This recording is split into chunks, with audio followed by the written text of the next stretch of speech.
Good morning and good afternoon. Welcome to this week's edition of the Digital Shop Talk Radio. I'm Tom Dorsey, and I'm joined by my co-host with the most, Uwe Kleinschmidt. Say hello, Good morning. Sir. Good morning. Good morning. And today we're welcoming back the Ramsey brothers, Meineke multi-center owners, certified butt kickers. I censored myself there a little bit for that intro. And we're going to be talking about technician buy-in. What we're really going to be talking about over the next couple of months is how to build your foundation, how to get prepared to start building the house. And so we're going to start at square one with you, right at the foundational level. And no better, and you'll see it in the metrics, no better guests to have on to talk about this than Nate and Ben Ramsey and what they've been doing over there. From a technician consistency perspective, oh my gosh, it looks like they're cooking the books. Welcome, Nate and Ben. Hey, Tom. Hey, Tom, thanks for having us. Yeah, no, thanks for coming on. We're having a little video difficulty, or so they say, with Nate and Ben, so bear with us. Imagine what they look like, and when you're imagining that, think in terms of chiseled torsos and, you know, big, strong muscles and flowing hair, because they're gods among men at Meineke. So let's get into the nuts and bolts. What we want to talk about today is kind of, you know, what were the first challenges that you guys had? Because when we look at your metrics, like I said earlier, is your technicians, I mean, they are following the plan. There is no deviation. Is that done through whips and beatings, or was that done through, you know, building in a team buy-in, building out the process, being transparent, communication, all that good stuff? It was done. One, I'm going to disagree. We're not perfect by any means. We've still got lots and lots of improvement to go. Sure. But I would say it really took us 9 months. I would say there was very much so a light switch that happened. And it was actually when Ben and I were out in Vegas at Meineke convention, and Josh went around, and Josh is the third brother that no one speaks of. He went around every single day auditing them. I would say the most important pieces that helped us get over it was a really good picture policy, and then just auditing them literally every single day until it created a habit. There was two things that tied into that were both pretty effective as well. We fired a really, really good technician, the guy that everybody thought was untouchable because he refused to do it. And we created a contest where we gave away an assault rifle to the guy that did the best job making a change. So those are the other two things that go along with it. There you go, folks. So if you're looking on how to get your techs on board, you go up to the biggest guy in the prison yard, you punch him in the face, and then you give him a rifle. Pretty much. That was pretty much it. Pretty much easy. So, but seriously, so to get to that level, I mean, if you guys could address kind of where you went from the setup. You decided you were going to do this thing. You knew you needed to get tablets. You knew you needed to get hardware. You knew you needed to get some, you know, Wi-Fi enabled. I mean, was that one of the first critical things you were thinking of in terms of, because if it ain't working, then it's harder to get the tech buy-in, you know what I mean? Yeah, I mean, the technology stuff, we did approach it from that way. I would say we had a little bit of a different angle. And these are some of the things that we talked about when we were out with you guys in January, is you guys have real metrics that talk about the financial incentives to hit certain metrics and accomplish those things. So when you start looking at an $80 ARO increase when you're getting the right number of pictures and inspection and all that stuff that you guys have and you guys give us, when you really sit down and break out the technology component to make sure you have it set up so it's right is chump change, comparatively speaking, to put a couple $1,000s in if you're going to add that much money per ticket. And we did, and we talk about all the time, when we onboard people, we show them our year-over-year stuff, and it says the metric we had a while ago, and this is going back 2 years now when we really did this, but we said, you guys told us we were going to get another $80 a car if we hit these couple metrics, and we hit $82 more a car, it was exactly what we did. So if you're going to follow the recipe, if you're not going into it to try and pick the cheapest technology, get the right stuff. And we don't pretend to be technology people. We asked you guys what we needed to get. You guys told us and we did it. Yeah. Yeah. So that's so, you know, that was kind of a small hurdle, right? It was just work needed to be done, you know, some expense, but like you said, you know, if it's going to pay off, and that's one place you don't want to try to shortchange yourself, you know, get the most robust server and tablets so that you can get, because you're going to get longer life out of it. And it's going to eliminate an excuse, right? Because if stuff don't work, how do you expect me to get to use it? So you want to get that hurdle out of the way. You know, when you were talking about your tech audits, right? Can you go into a little bit more detail about that? What exactly, because I know, and I don't want to steal any of Uva's thunder, and Uva, you jump right on in here, buddy. I will. But were you guys, if you can kind of tell the audience a little bit about what exactly you were doing during that audit? Auditing their inspection sheets physically, what reports or maybe data out of AutoVitals were you using to support that also? So what I was actually doing was going in and really just auditing our picture policy. So our picture policy is pretty thorough. It's gonna, if you look at our picture numbers, I mean, AutoVitals numbers is 17. With our picture policy, almost all of my stores are either 28 or better pictures per inspection. That's because we're requiring 4 corners, the state inspection stickers, the cluster, any damage, all fluids of the vehicle. We require a picture of anything that they're recommending. We require a picture of any codes that are in the vehicle. We require a picture of the air and cabin filter on any maintenance visit, whether it's clean or dirty, because our idea was we're going to show them the good and the bad, not just the bad, because if you're only showing them the bad pictures, then they're just going to ignore it. So I was literally going in and checking, did they take the picture?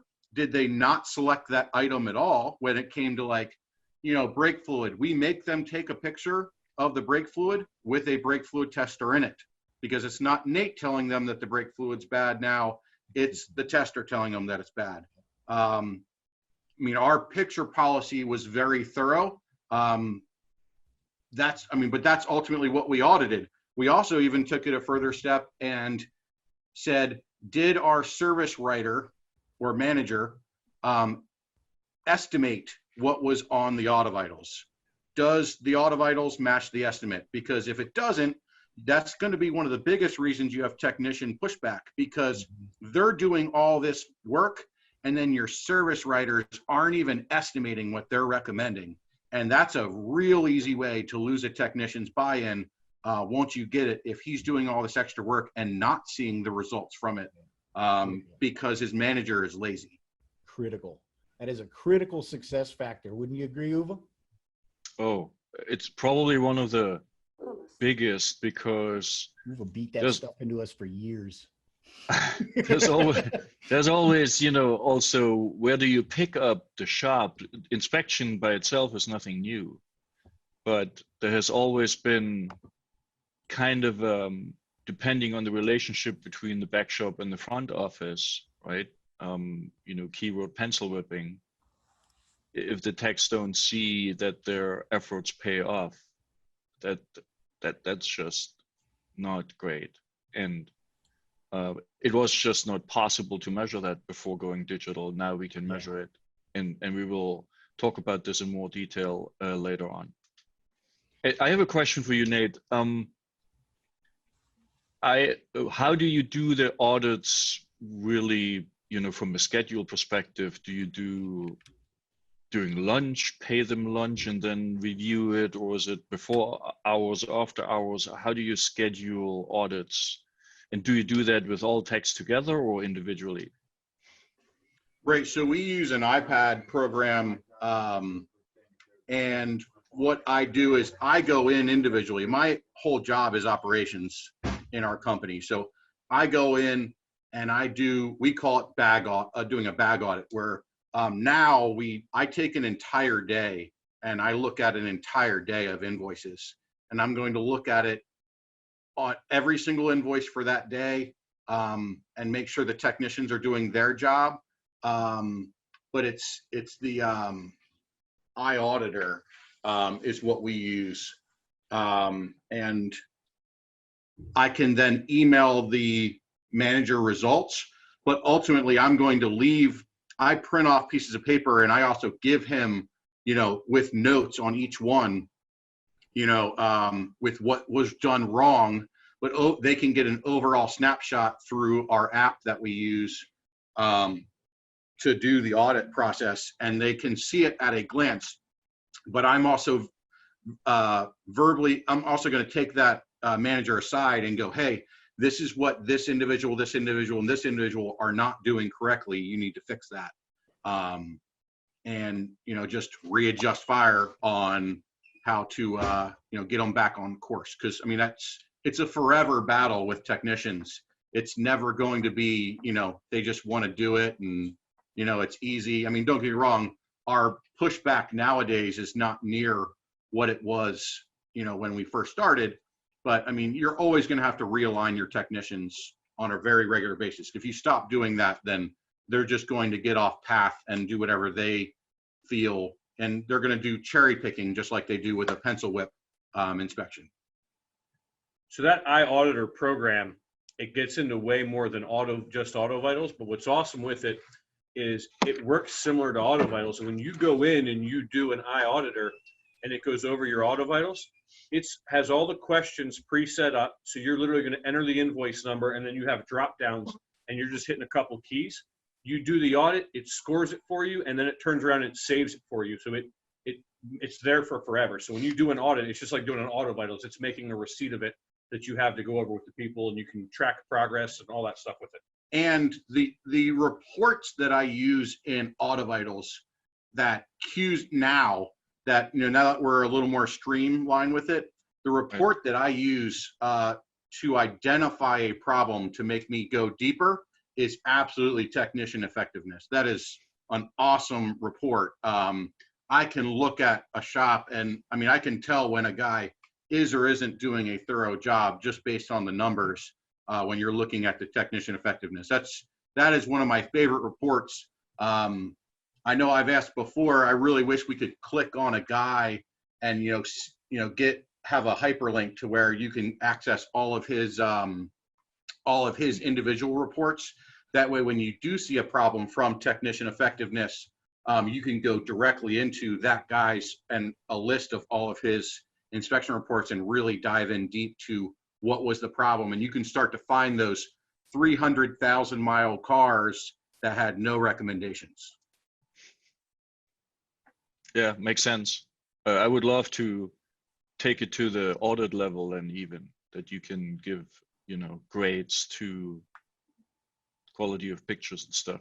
Maybe we can take that offline to see what's the best approaches. You guys are talking to the right man. I can feel some products getting created right now. I can feel some updates are coming.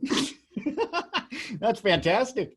And yeah, you hit the nail on the head, right? Is that technician effectiveness report? If you ain't using it, you're missing out. Yeah, definitely getting that thing improved. And we're going to be showing some examples here pretty quick coming up on exactly how you use that to identify, are they following your policies? But, just to kind of reinforce some of those great takeaways right there, if you're struggling, it's open communication, right? Get a common goal and have a plan to get to that goal, but then audit and give that feedback, reinforce those best practices, and start right there with that picture policy, right? The more robust you make that picture policy, the more understood it becomes, and the more your technicians will deliver. And then that's the foundation that you need to really start building your story to get that motorist approval. So that's fantastic. Got a quick poll up for you. If you could take a little bit of time to go ahead and answer that. And we're just looking to get a better handle on, what is your experience? What's kind of the challenges that you've noticed from the technician side of it? And maybe we can get you some answers here from two guys who have definitely tackled that challenge and then some. Or I should say three. We got to start having Josh on. What's going on? He's actually pacing around here as well. He's here. I mean, it's not like you might as well just put some slashes in that name there and just put all three of you in there. We don't have video. Which, Uwe, we are definitely up to 6 stores now, not 5. Just because there's a pandemic doesn't mean we didn't open a store. Boom, right there. Very cool. Right there. Very cool. Still growing their business in the middle of it. And so, what do you do differently now with the 6th store, now that you have it under your belt and done enough times? You know, is there a rollout process which is just like second nature, or have you adjusted over time how you roll it out? So as it relates to AutoVitals, it was absolutely different. When we started with AutoVitals, not to sound mean, but we let people almost have a say. And it's just like, guys, this is what you're going to do. And I think that part is so important. For a long time, we tried to take our people's opinions into consideration and listen to them and listen to their gripes. And at the end of the day, you just got to jump on board with the fact that you're doing this program for them as well. And I don't need them to understand. I just need them to do it. But we opened the store up March 23rd. And we did almost 30 grand. We did 28,000, almost $29,000 in our first week in business. And our fill in the blank governor shut the state down a couple days beforehand. It was the worst week to try and do it. But we sidestepped. We adjusted our operations. We decided that we were going to make a lot more outbound phone calls.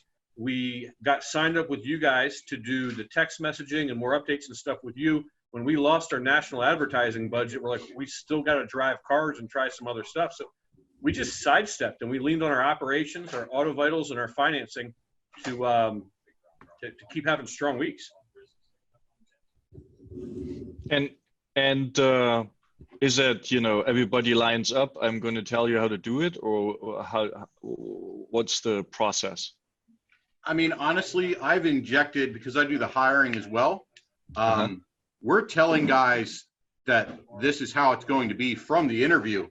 And honestly, we have such a positive, we speak so positively about it. Guys are interested and fascinated by it. It is literally from day 0 that we're talking about AutoVitals and how we are a part of the future of the automotive industry. Wow, so that's an inspiration, right, for the people. And so how's the age profile of your techs? Are there people who are technology impaired, or the guy that we bought the new store from is in his 50s. He is not a tech. What is it, Josh? 56. He is not a technology guy, and he told us, he's like, we didn't believe that we were going to do. He's in business for 15 years. We beat his best week ever by $5 grand in our first week in business. Wow. He just didn't believe it. And he's one of the biggest advocates now. Like when you're talking to the guys, it's like, oh, I don't know. I'm like, dude, I see you on your phone, on your face space, whatever. Like if you can operate that thing, you can take a stinking picture. Like, who are you kidding? Like, just do it. You either decide that you want to make money or you don't. And if you don't want to make money, this isn't the place for you to work. And we did have to put some incentives in there. Like we joke about the AR-15, but I think we've given 6 away of them in a year. We do contests and we tie when they sign on. We don't expect them to get a commission in their first month or 2. We give them a guaranteed component. But the only way they get it is if they complete the training and they're doing the criteria that we expect them to do. So it's also affected by their wallet's affected by it. If they don't do their training and they don't do their onboarding and they're not hitting their stuff, they don't get the opportunity to get their bonuses or their commissions. And you talk training, is that a dedicated hour, half hour, whatever, every day or on the first day? So how do you schedule this and then check in whether it works? We actually email them links to do the AutoVitals training so that they are familiar, and we have them watch that 45-minute video for the technicians prior to them showing up on day 0. We then walk them through. The way we train them nowadays is we personally spend the first couple. We normally bring in like a loaner car and have them do an AutoVitals on one of our shop cars a couple times. Then we then we normally have them hold the tablet while another technician is doing an inspection on a vehicle. That way that technician gives them tips and tricks on how to do it. And then we do that with a couple different technicians. That way, I mean, it's normally a few days. I onboarded a guy this week. He's already, I mean, it's Wednesday, so he's on his 3rd day. He is he's pretty proficient in the AutoVitals inspection already. That's awesome. Yeah, it doesn't take long. You just have to have a plan. And I just want to reinforce what Nate said there. Add that to your audit plan. Get your techs to inspect the same vehicle and then review those results.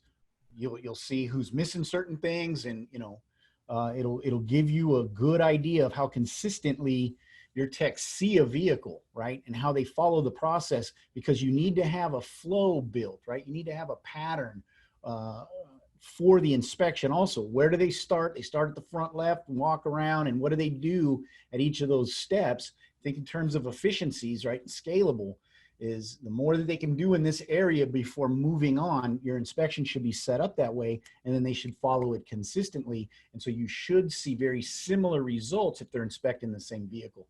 Fantastic advice, Nate. Josh is sitting here saying 3 more things, which is one of the focal points of how we operate.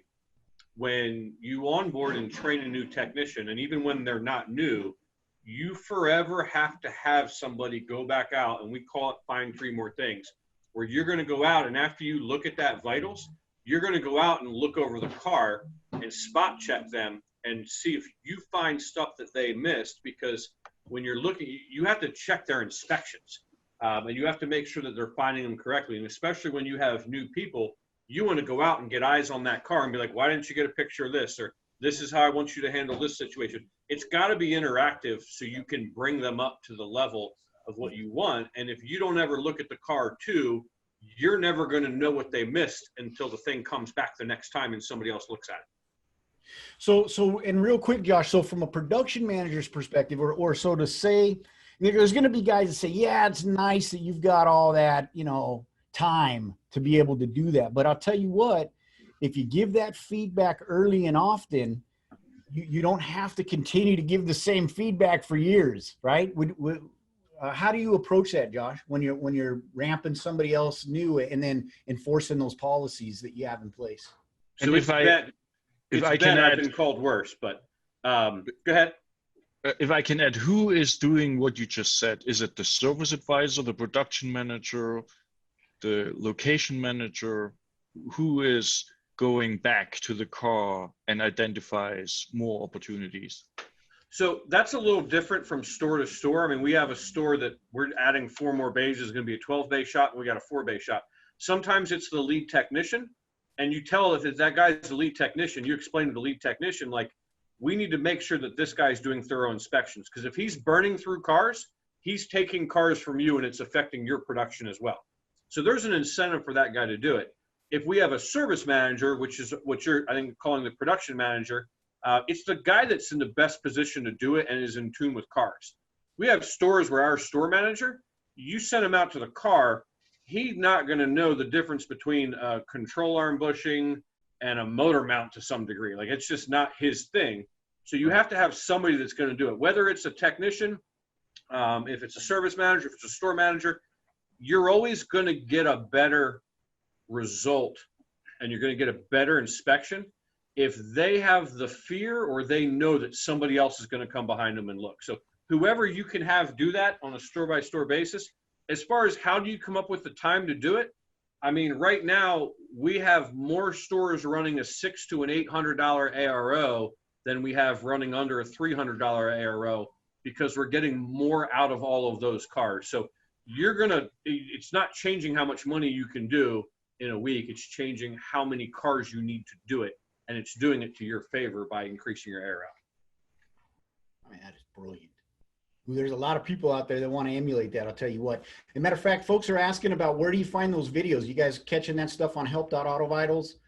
Go into the Academy section. You can find a lot of training videos, recordings of the show, all kinds of stuff in there as collateral. What are some of the things, guys, that you guys have bookmarked or have downloaded that you use to introduce your technicians during their training and ramp up period? So the video that I particularly use is actually something that is on Meineke's online university that John Bryson created. There is a lot of stuff that we have, and there's trainings that guys get onto your guys' site and use. I mean, we could certainly help and get on and look at some of that stuff, but the one that we have it's about 45 minutes long, and it just goes through all of the basic components of how to do it, what we expect. This is how many pictures. This is editing. It just hits all the basic points, and it's about 45 minutes long. And if we have a technician come in and for some reason they didn't watch it, first, they better have a really good reason as to why they didn't, because that's a huge problem. And two, that's the first thing they're doing. We're not going to spend any time trying to coach them from ground zero. They're going to start off by watching the video, and that's going to be the first 45 minutes of their day, because that little bit of training where they sit there and they're just focusing, they come in the first time they pick up the tablet, they are so much less overwhelmed, or is like they don't look like they're trying to drink from a fire hydrant, because they had a little bit of time to go through the whole sequence once and visualize it before they start to do it themselves.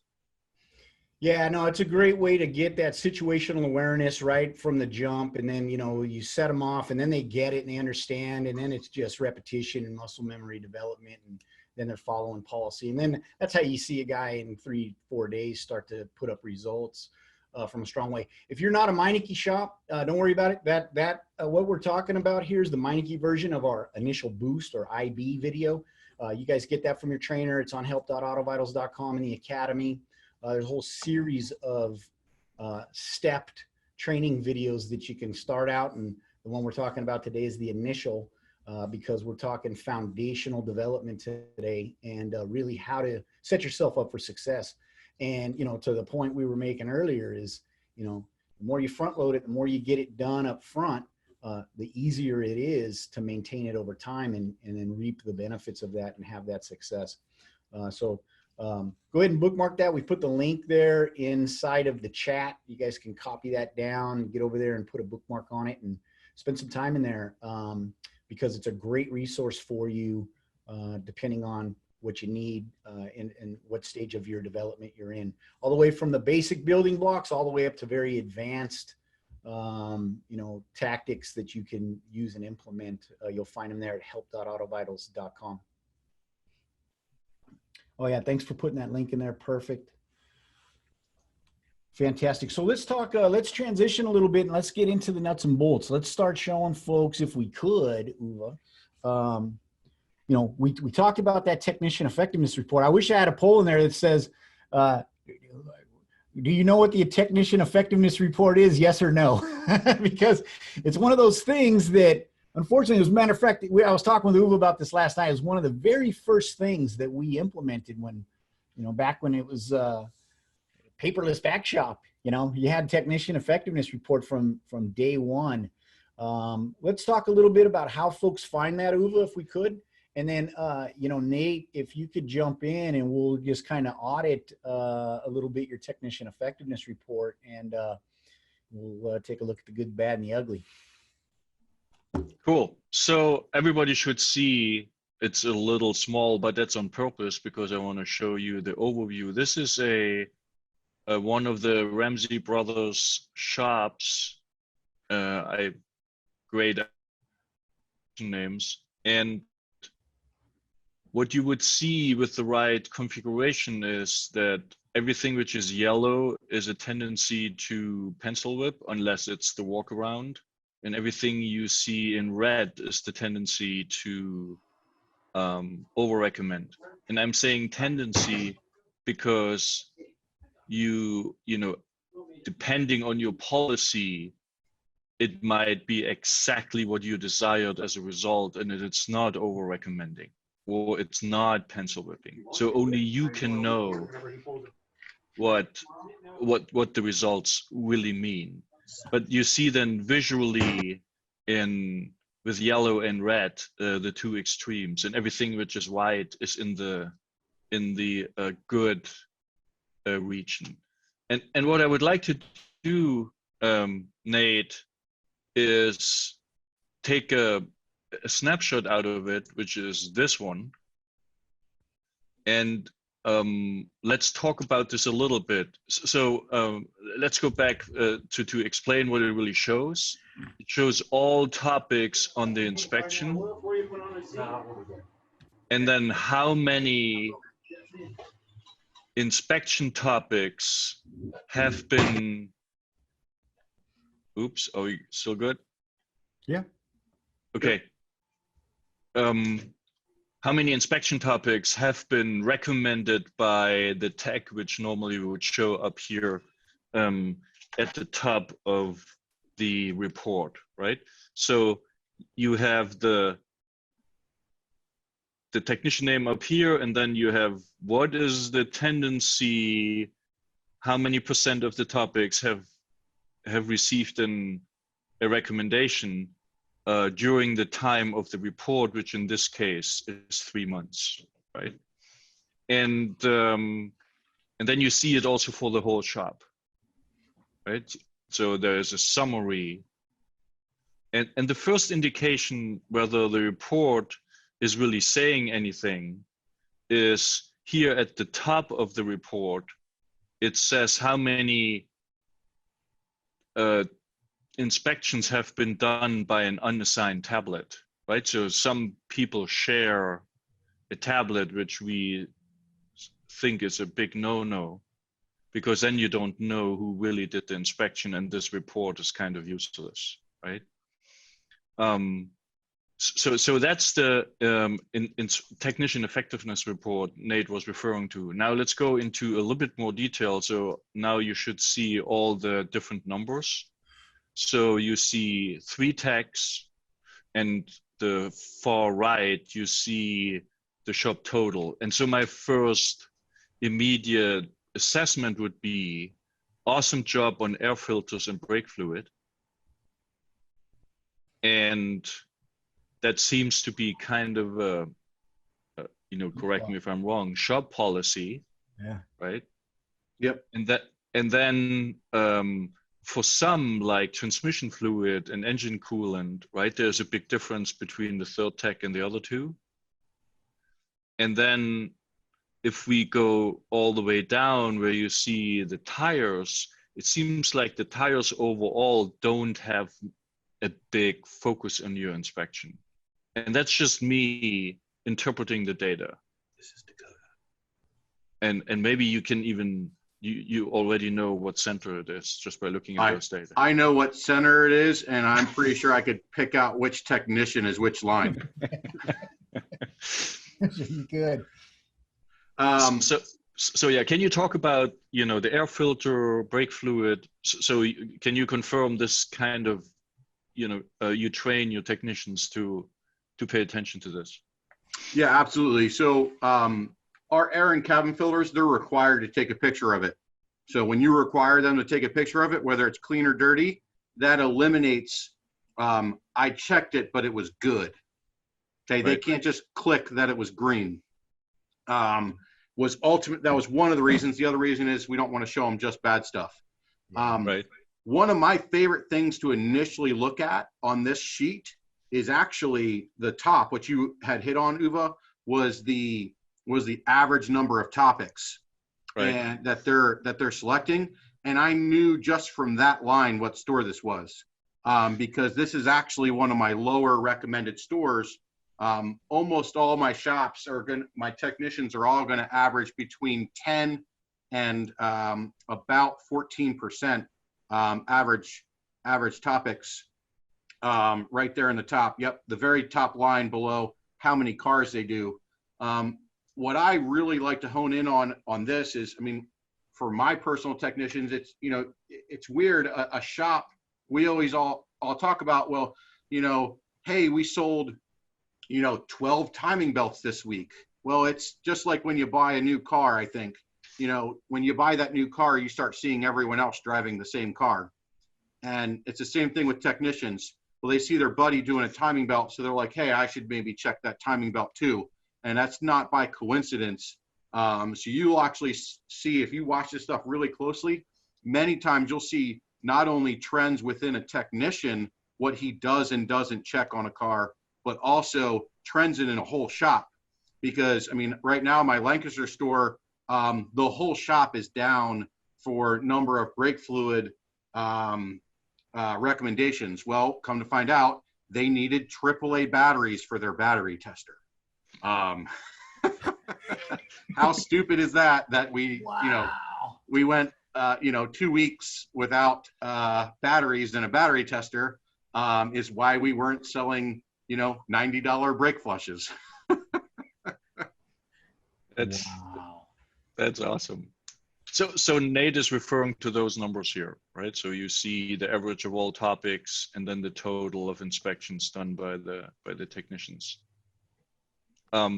Let's go back to this one because I'm really curious about, from our experience, tires are a huge opportunity for tires if you are in tires or for alignments.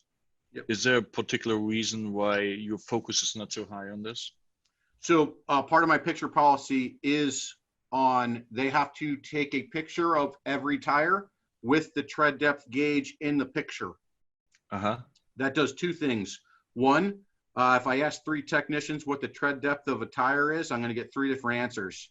2, it just requires them to take it all the time.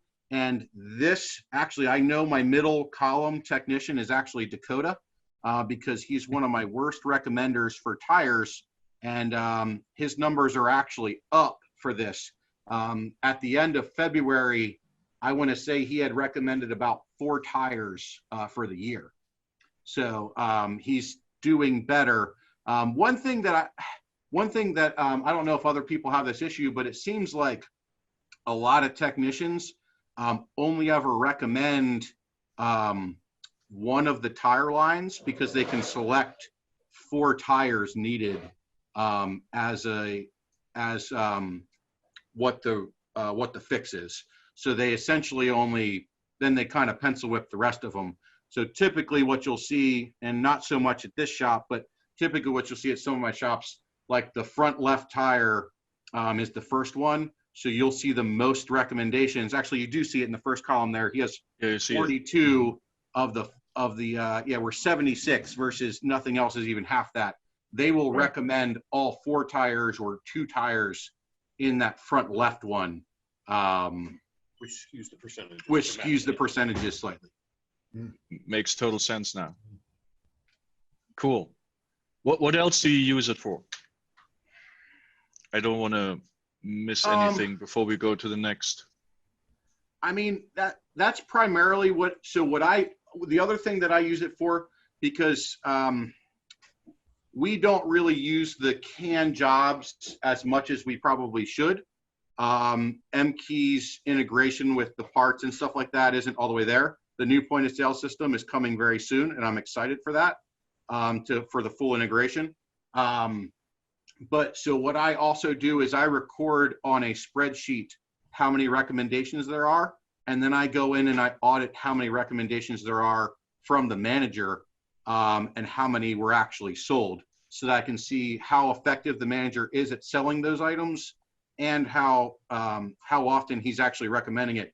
Because he's going to get, I don't accept, if we had 50 recommendations on air filters, I better have 50 recommendations on the invoice. And I use this to make sure that my managers are in fact recommending everything that the technicians are recommending.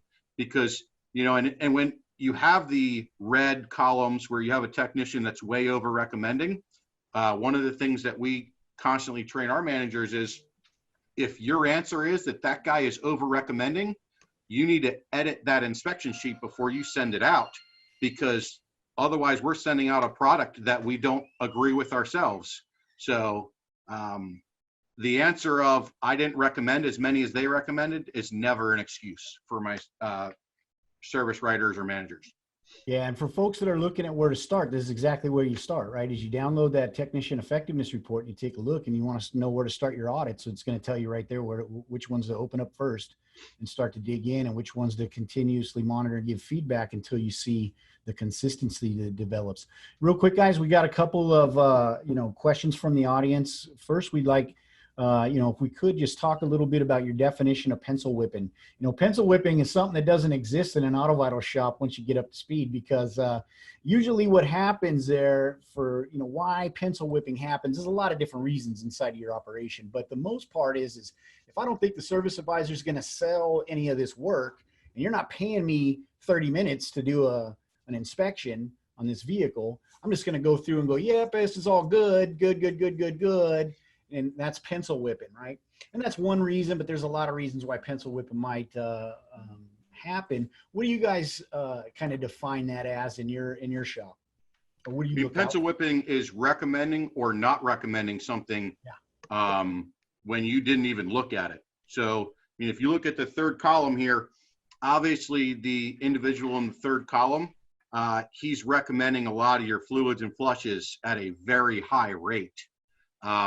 Now, it would take a little bit more auditing and a little deeper dive to figure out whether or not he's truly whether or not these vehicles truly needed them, or if he is just pencil whipping. And that's just, he's blindly making recommendations or not making recommendations. One important thing that'll bite you in the rear end is, saying that something is good. My favorite one is always, on a 2007 Ford Explorer, they're telling me that the transmission fluid's good. Really? Because that's a sealed transmission. So how exactly did you do that? That'll get you, that'll kick you in the butt, because those Ford transmissions go out all the time. And guess what? Why was it that a week ago you told me my transmission fluid's good and now you're telling me it's black? Now you got to backpedal, and it's, you're going back to, how accurate of a report are you sending out to your customers? That's what's the most important piece about this is, yes. You got to send it to your customer, but you got to send them a product that's accurate. And that's why we do the brake measurements in the brake pictures that we require, with the measuring device, with the brake fluid device, with the tread depth gauge device. You're taking a picture, and there is no gray area anymore. It's black and white, and you're sending out an accurate report, not just sending out the report, but it's got to be an accurate report. It's the same thing as taking a good picture and just taking a picture. There's two very different things there. So one of the pushbacks from the technicians is always that the AutoVitals inspection takes longer, and it is a crock of crap.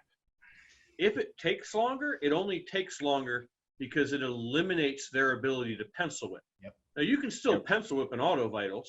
If you're going to correct that problem, you're going to have to do the audits.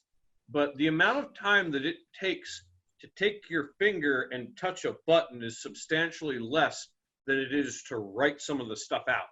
So if you're going to write out left rear tires at 230 seconds because you're writing it out on a piece of paper, or you're hitting a button and taking a button, like you're supposed to use the tread depth gauge anyway. So it, and I know that's the whole topic of the whole thing is getting buy-in from people. At the end of the day, when you do your AutoVitals correctly, you're going to work on 3 cars instead of 4 or 5. So the amount of time you spend inspecting cars, even if it does take longer to do an AutoVitals, you still spent less time today doing AutoVitals and inspecting cars, because your tickets were bigger. Exactly. Yeah, it's not going to take you long. If it does, they just weren't doing a complete inspection before. As simple as that. Right. Now you got pictures of evidence that they did it, and so now and then you'll see the results in your sales. Hey, let's welcome on Bill. Bill joined us on here. How you doing, buddy? How's things in Texas? I'm doing fine. I just snuck in here to join you. There. Actually, you invited me and demanded I show up, but that's okay. Look at that.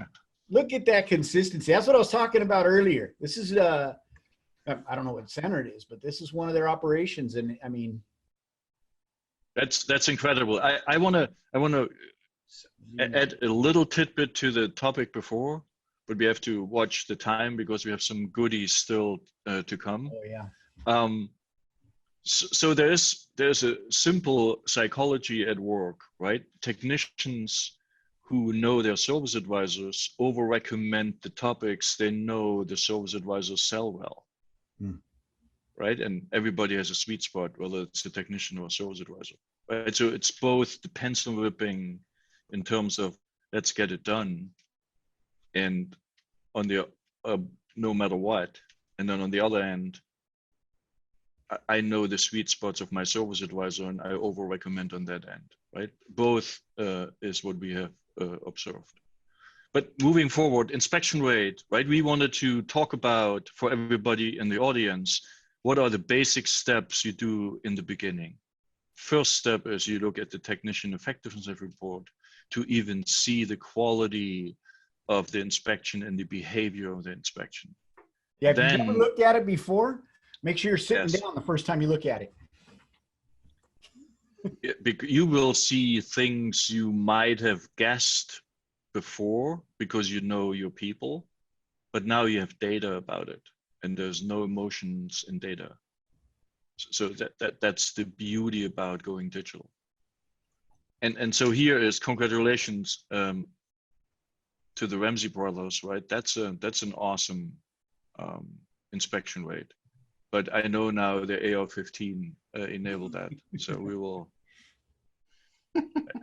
I guess we have to look for AutoVitals options. So again, in interest of time, I mean, that would be that, you know, if you normally start out, you don't see something like this, right? And maybe the question when you started, have you looked into the BCP and then found that certain technicians try to, you know, skip it and the BCP would uncover that and you would just present the data and technicians change because they don't want to be singled out? I mean, I actually don't use the BCP for technician derived things too much. My BCP page is going to be ARO, inspection rate, inspection sent, text opt-in, right, customer research time, and edited pictures. Yep. So as far as the technician, because I look at so many individual inspection sheets and audit it at a much deeper level, I don't use the BCP for that too much. Okay. I'm certainly open to it and not opposed. I love the BCP for the things that I'm using it, and I've only started using. I mean, I'm only a couple months in on using the BCP. Since AutoVitals convention, I've started using the BCP, and I mean, it's identified numerous things that I have now been able to correct since then. So I'm absolutely. I have not really used it as far as a technician audit perspective. Okay. I use it as a whole shop, and it identifies problems for me, and then I just look deeper in. Right. Makes total sense. One of the things with AutoVitals, and we talk about this all the time, and I use my brother's, I think it's a stupid analogy of chocolate chip cookies, but I think it's so true when we get to the whole process of what we do. It's like making chocolate chip cookies. How many steps, how many ingredients are you going to take out of what the recipe is and expect it still to taste like a stinking cookie? Like, if you go and make chocolate chip cookies and you don't put chocolate chips in it and you don't turn the oven on, they're dough balls, man. They're not chocolate chip cookies. This isn't a program where if you do 70% of the work, you should expect 70% of the results. It is a scenario where if you only get it right in the back shop or you only get it right in the front shop, you're never really going to see the results. When you decide that you're going to mandate and hold people accountable to do the things that make them more money and give them more job security, it will autopilot itself as much as it's going to. It's still going to require you to go in and audit and keep it on track because it will get off quickly. But it is not something where you're going to go in and do 6 out of the 10 steps and expect that you're going to get a 50% or 60% of the results increase. It just doesn't work that way. You have to do the whole thing. You have to monitor it from start to finish and make sure you stay on track. if you really want to get into some monster ARO increases, and that's what we're all after.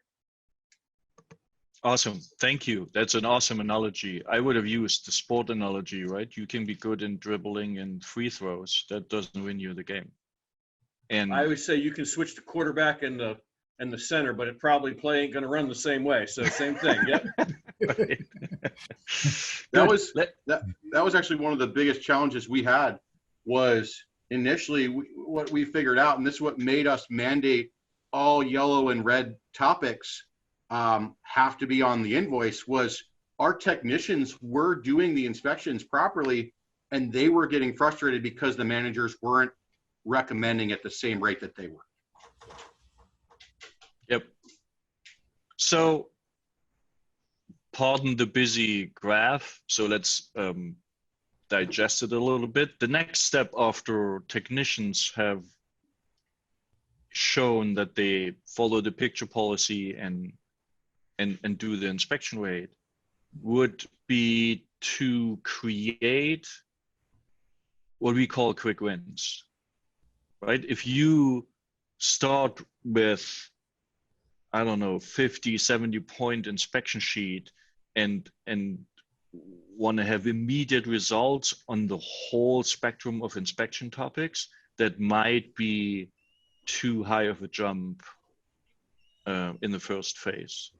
So I just used here for the same center, again, the sold canned jobs for brake fluid service and for replace air filter. Those were the ones you scored extremely high in the technician effectiveness report, right?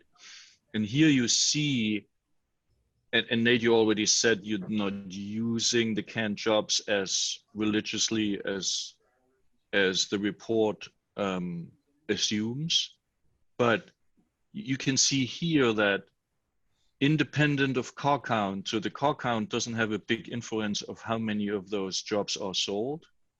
There's an inconsistency in sold jobs, right? So you would assume on average with that high of a finding rate for brake fluid service, for example, that with the same car count, you should be able to sell the same amount of brake fluid services. That's the assumption, right? And you see how it goes up and down. And so this is what you said before. If the technicians do their job and the service advisors are not in lockstep, you might get results like this. So I'm not sure what the exact root cause is.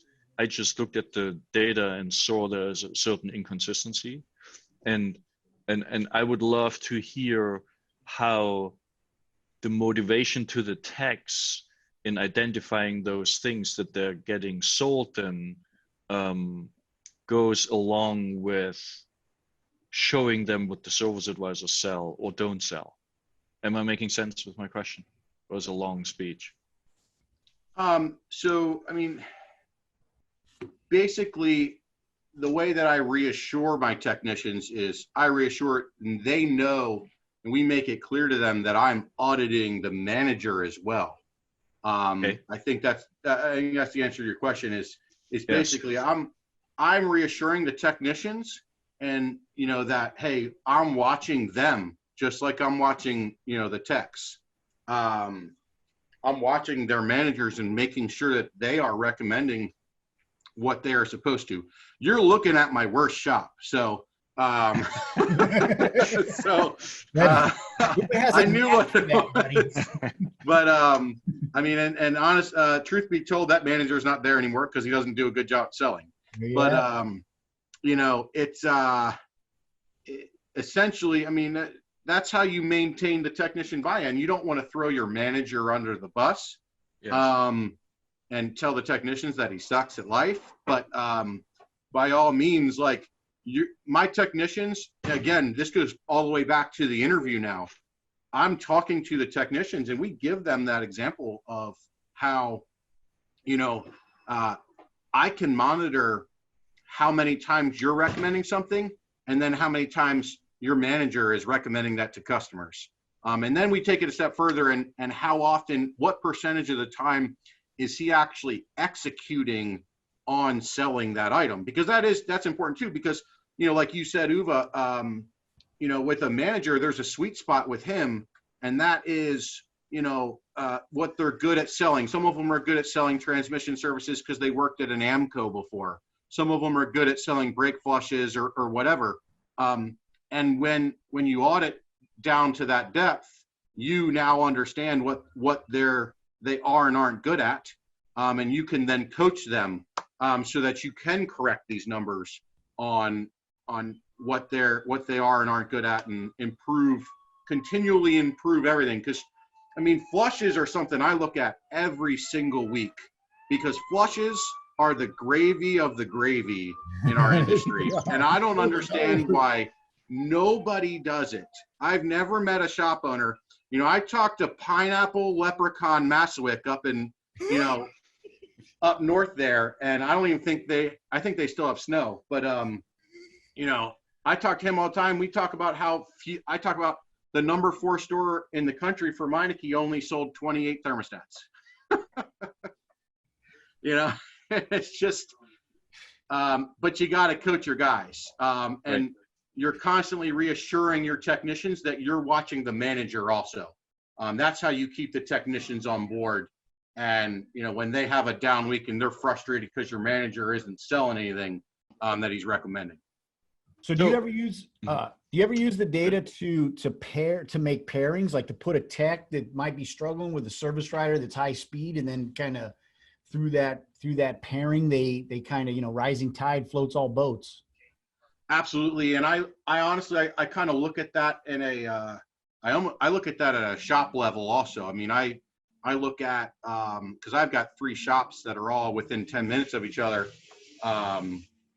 We absolutely look at, you know, what is a shop's capability, and that's based on, you know, customer volume. That's based on your manager's capability and your technician's capability. And I'll absolutely move pieces around for when, you know, a guy is really good at XYZ and that manager is really good at XYZ, then, you know, pairing them together only makes everybody more money. Right.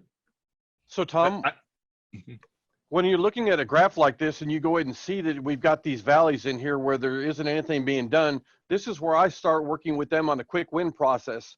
Define exactly what the technician should be doing, exactly the picture, exactly the way to mark it up. And if you got a weak service rider, it may not make any difference because they're going to estimate it, but the results that go to the customer is already going to be prepared by the technician. It's already going to be pointing to it. It's already going to say, this is your brake fluid, it's contaminated, it needs to be serviced, and here's why. So getting the staff to work together will go ahead and fill in a lot of that plug, but that's why we talk about quick wins. Define exactly what everybody should be doing, make sure it's done on every inspection that goes through there, let them have the quick wins, let them stack it up, and then when they got that knocked out, just choose a different topic for the next week. And it just really works. So quick win, just for the audience to reiterate the definition. Instead of focusing initially on all topics and the high quality of all topics, you select a few which basically meet 3 criteria. It happens often enough. So the cars coming in where it happens, where it's observable often enough. It's easy to do for the technician, and it's easy to identify by the motorist, right? If those 3 come together, you have a quick win. And so brake fluid service is one of those results, right? Another one is alignments, right, with tires, for example, right? And so in the beginning, you would try to score quick wins, which also brings back shop and front office together, because if they score together, that's awesome. Yeah, we've never had a problem with techs recommending brakes or ball joints. When we give away the AR-15s and we do that stuff, that's 100% what we do. It's air filters, cabin filters, flushes, alignments, and it's what we call singles. So like we're going to hit a single on the car, get a pair of wiper blades. So get the quick turn things. We never have a problem with guys going, oh yeah, they need brakes, they need brakes. Like that's as excited as you have a technician get. So it is the quick wins are the things that get you from the tickets that are $30, $40 for an oil change or an inspection and get them up over $100. Those are the opportunities that we really want to focus on. It's not the cars that are coming in where we're already getting $1,800 and we're trying to get it to 2,000. Right. It's the cars that are coming in and we're not getting anything on that we have to get those little wins on. There's one other thing that we need to add to the mix for a quick win topic, and that is it should be something that has labor attached to it, because if it's an air filter that has no labor, the technician really is like blah. But if it's something that's got time attached to it, that should be part of that mix for a quick win also when you're defining them. So there's got to be something in it for everybody, including the customer, of getting a better, well-serviced vehicle. Yeah, that's cool. Fantastic. So yeah, and that's how you put points on the board. You hit signals, right? Consistently, get that batting percentage up. That's how you win games. And today, I mean, what a fantastic show, really, from a takeaway perspective, right? Because we've talked about, whether you are brand new and you're thinking about doing this, or you've been in it and man, maybe you're thinking about refactoring, maybe you're thinking about hitting the reset button after hearing some of this stuff and getting some of these things in place. But start out building that strong foundation with policy and communication, and then auditing, right? Set yourself up for success and make sure that your technicians and your service advisor pairings are doing the same. And then really focus in on a plan to catch those quick wins and implement that and continue to monitor it and talk about it on your, even daily on a one-on-one basis, and definitely weekly in your shop meetings to reinforce that policy. Give away ARs and, whatever else fits your culture to incentivize, right? Because then, you get them in and you plug them into the program and they see everybody's pulling the same way. It's not going to take them long. I mean, everybody wants to go along, get along, and be successful and be praised and make good money. They're not going to fight you. They're just you just got to tell them which way the river's flowing. They'll jump in. And one of the reasons why we went with the AR as opposed to money is because the wives can't yell at them for spending the money on the AR if they just bring the AR home. Beautiful. That's beautiful. I want it. What are you going to do? You thought about everything. Yeah. Cool. We are out of time, but I have a few other things that I want to show. Do we want to extend, or what are we going to do? Yeah. I'm not going to kick you out.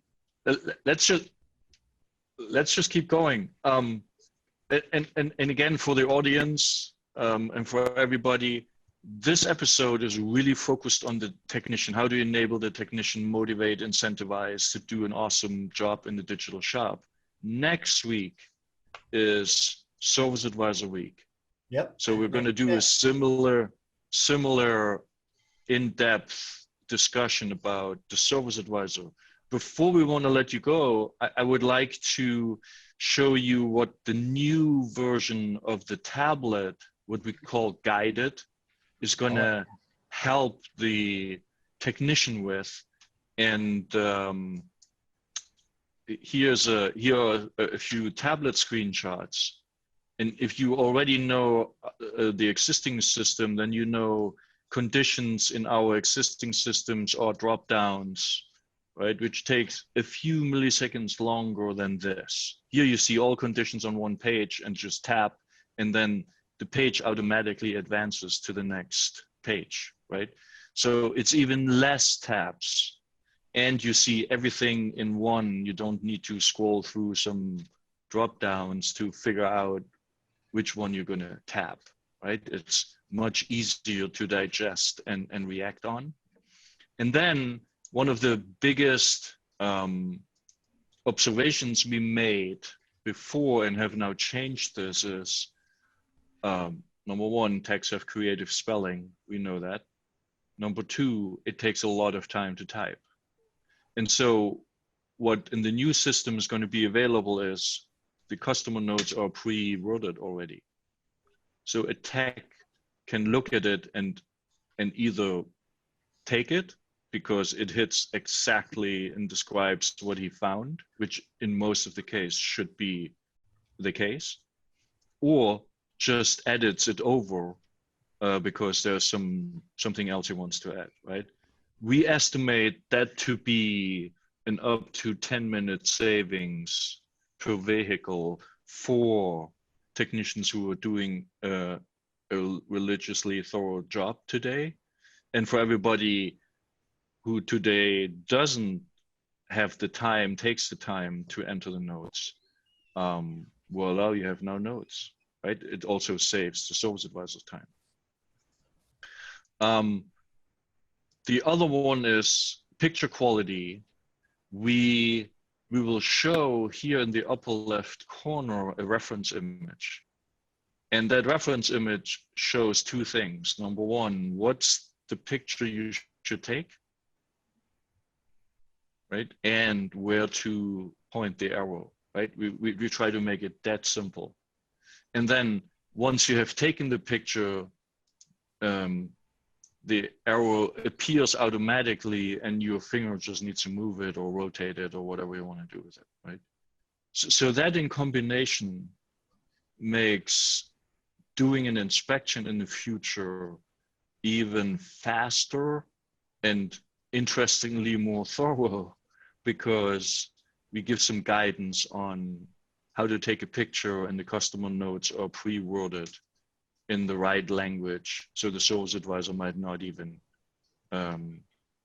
force to over-edit anything, right? So that will speed up the process, increase the consistency, and creates overall better inspection results.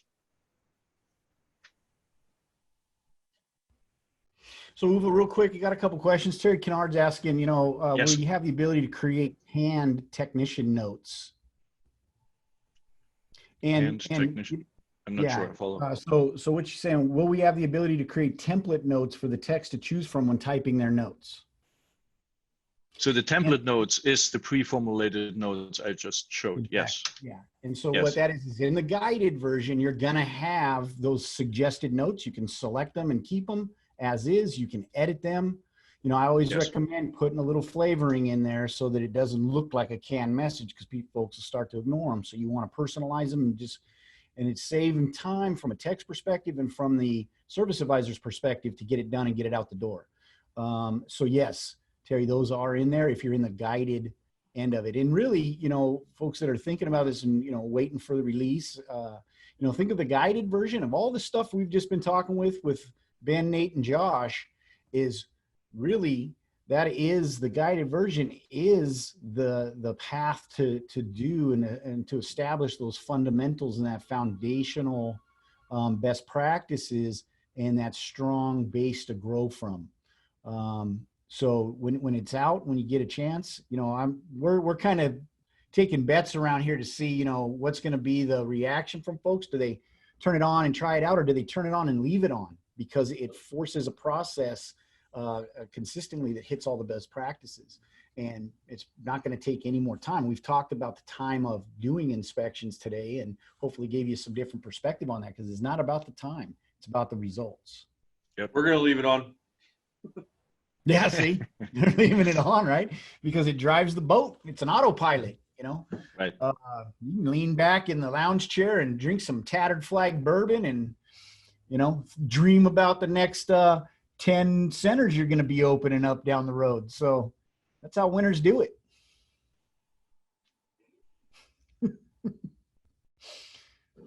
Cool. That was like a I mean, if the SBA was processing loans right now, we'd have another one. There you go. Exactly. And so all of this stuff. So we're going to have this recording posted up, so you'll have access. Don't worry if you didn't catch the first half or whatnot. Get in there and follow these takeaways. Is, you know, step by step. Download that technician effectiveness report. Use that to get an understanding of what's happening now and establish your picture policy to address that, and your inspection audits to address what you find in there. Rerun that inspection audit, of course, communicate that in the technician effectiveness report, and communicate that in your shop meetings, and really make it transparent in where it is in relation to the goals that you're trying to achieve and the goals that each individual staff member is trying to achieve. Take advantage of all that training collateral. You know, whether you're a Meineke center and you're using the Meineke version of the initial boost video, or you're going to use the AutoVitals initial boost video to get started, that's right there on help.autovitals.com/academy. Go there, and there's tons of stuff. And matter of fact, if there's something that isn't there and you want it to be there, let us know. we'll make it and put it up there. You know, this type of feedback and collaboration is what helps us all to get better and to, you know, and to succeed as the winners that we are. And then get out there and establish those quick wins. Have a game plan. Have a game plan. Whether you've been with AutoVitals for 10 years already, or you know, or you're just getting started, you know, put that quick wins game plan in place. Build that muscle memory, because as we showed and we talked about today, that's just like, you know, Ben couldn't have said it. I can't say it any better. Is hit them singles, right? Hit them singles. And that's how you put points on the board. And that's what your quick wins policy and protocols are going to do for you.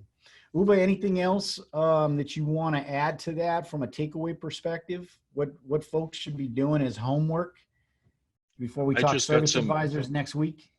I just got some text messages from shop owners who want to be unguided. So I think it's going to be exciting. You would just hit a single. See there? Hit a single. Four of them make the run. Takeaways, I would love to get some feedback from the audience, whether this in-depth type of discussion is what you were looking for. If you could put that in chat as feedback and also answer the poll, which is up right now, because we really want to give as much detailed information so you can take it home and implement. And I can just reiterate what Tom already said: technician effectiveness report, inspection rate, and then look for the quick wins. That would be the top 3 takeaways. If those are the ones you take away from today, we were successful. Fantastic. Bill, you got anything to add there? Oh, I'm sorry, Uwe, I didn't mean to cut you off, buddy. No, I'm good. No, so the main thing I'd like to add is if you go ahead and get everybody to work together as a team and understand what their part of the puzzle is, that's going to really help. So it's not an us against them between the front of the shop and the back of the shop. Create wins for everybody, the technician, service writer, shop owner, and more importantly, the customer. And then you've got something that's going to be a well thought out process that's going to stick forever. Damn. That's awesome. And you'll know when you've done it right, because if you forget to do an inspection, the customer will say, "Where the hell's my inspection?" yeah, we get that all the time, right? No, that's when you know you can ring the bell. That's when you know you can ring the bell. It's one of those funny things. You know, I don't know if you guys seen that Jerry Seinfeld deal on Netflix where he's talking about, you know, it's great and it's bad at the same time. But it's one of those things where you know you're at the place. You know, it's bad. You know, it's unfortunate that the customer didn't get the reminder or that we weren't consistent there, but you know it's great because, boy, you can ring the bell that you've made that connection and that you've set that customer's expectation, and the rest is just consistency and follow through. Fantastic, Bill. Appreciate that. Hey, Nate, Ben, Josh, you guys got any other pearls of wisdom? I mean, you've been dropping them like carpet bombs today on this audience. Anything, any parting shots you want to leave us with? Stop pretending or justifying in your head that by allowing them to not do it, that you're doing them a favor. Just make them do the shit for their own sake. There you have it. There you have it. And the results, you know, you can't argue with those results. That's for sure. Dude, I want to thank you guys again for coming on, man. It's, you know, it's always awesome to have you guys on. It's just, you know, we are excited to follow your success, you know, looking forward already to the next time having you guys on and really, you know, seeing where this thing goes, you know, together. And it's a fantastic, for folks out there, you know, my co-host Adam, I see him in the chat there, John Long, you know, come on the show, you know, give us ideas, topic ideas, like Uwe said in that poll we just ran. You know, we want to go and deliver the deep dive that you're looking for to help your operation. No question is a dumb question. Ask them early and often. That's how, you know, that's how you get the answers, and that's how you get what you need to be successful. Get in that Facebook forum and collaborate. All these folks are connected right there. And you got questions outside of this show or outside of, you know, times when you're in 20 groups or communicating directly, ask them up in that Facebook forum. You're going to get a lot of guidance and help there. Folks are just waiting to help you, thousands of them. So take advantage of that. And then next week, you know, you got to get in. If you're not subscribed, get over to autovitals.com/DSTR, get subscribed so you get the notification. We're talking the next level. We're talking about building the foundational best practices at the front counter and how to get that service advisor buy-in. We're going to have both these guys back, Uwe and Bill Connor. Looking forward to it, gentlemen. Thanks again for tuning in. Thanks again to Nate, Ben, and Josh in this great panel that we had. And thank you very much to Dustin, our producer and show organizer. With you know, without his work, we couldn't get this thing done. Great job. Really appreciate you guys coming in.